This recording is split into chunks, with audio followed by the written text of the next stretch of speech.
When a tragedy hits someone really well known, everyone wants answers. Fast. But what happens when what first looked like a tragic accident suddenly blows up into a full-blown murder investigation? With potentially life or death consequences. That's really the heart of what we're digging into today. We're looking at a huge legal shift in a really high-profile case coming out of Assam in India. It's all centered on the death of the singer Zubeen Garg. Very popular figure. He died by drowning back on September 19th in Singapore. Now, we've got sources showing something pretty shocking. The Assam Police have formally escalated the charges against two key people involved. That's his manager, Siddharth Sharma, and the organizer of the festival he was at, Shyamkanu Mahanta. And they haven't just tweaked the charges. They've gone all the way up to formal murder charges. Yeah, and it's not just that they escalated it, it's the legal framework they're using that's also really significant here. So our mission for you today is to kind of piece together the timeline of how this investigation unfolded so quickly.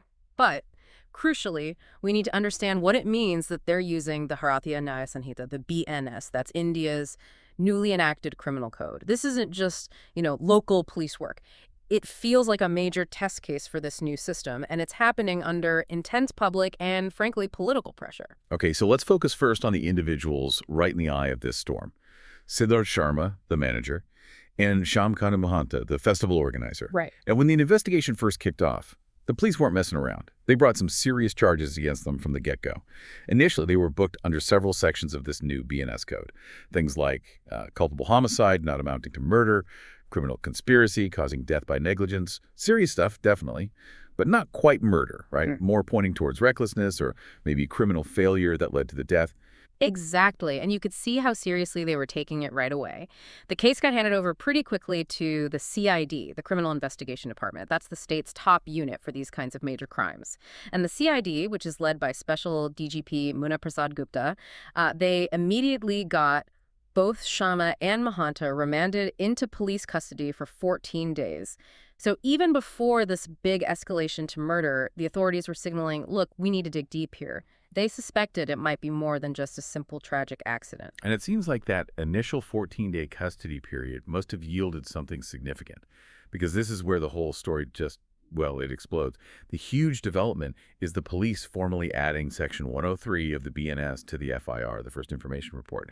And just adding that one section, that's what officially shifts this whole thing from a serious crime investigation into a murder investigation. It's a massive shift, legally speaking. You know, the initial charges of culpable homicide, negligence they acknowledge wrongdoing caused the death, sure. But they generally lack that element of premeditation or specific intent that defines murder. You mentioned Section 103 of the BNS. We should probably spell out just how serious that is.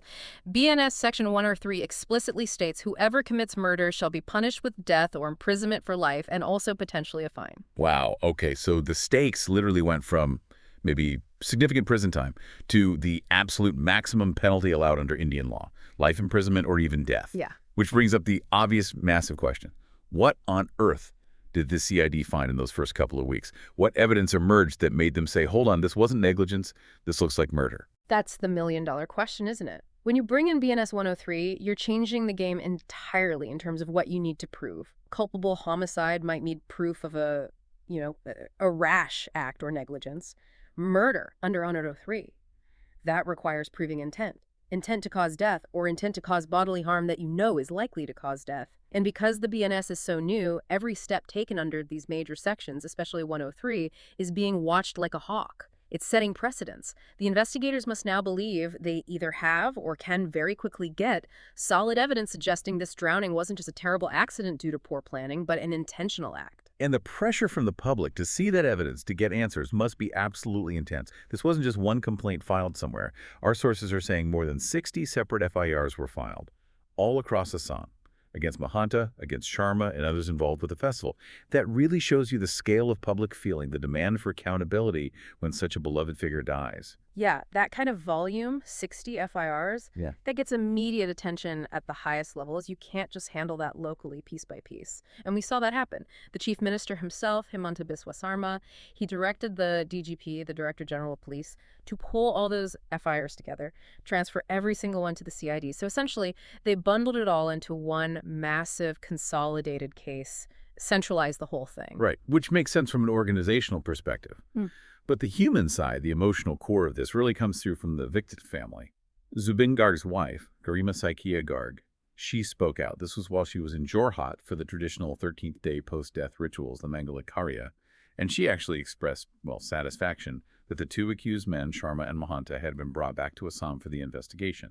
She was quite direct about it. She said, "We are all waiting to know what happened to him in his last moments." And she also stated she has full faith in the investigators. Her main drive, and it seems to echo what the public wants, is pretty simple.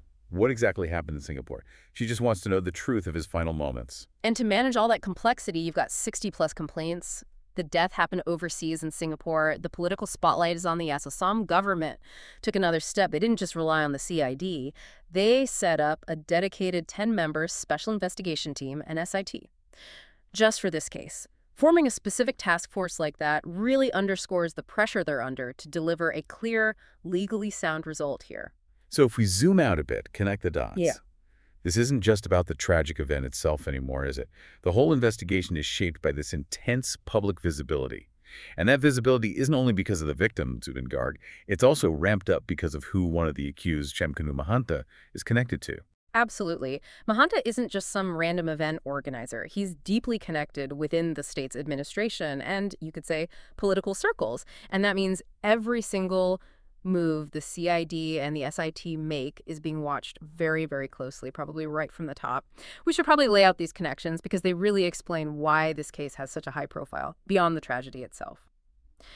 Okay, so Mahanta's younger brother is Bhaskar Jyoti Mahanta. He's the former DGP, the former head of the state police.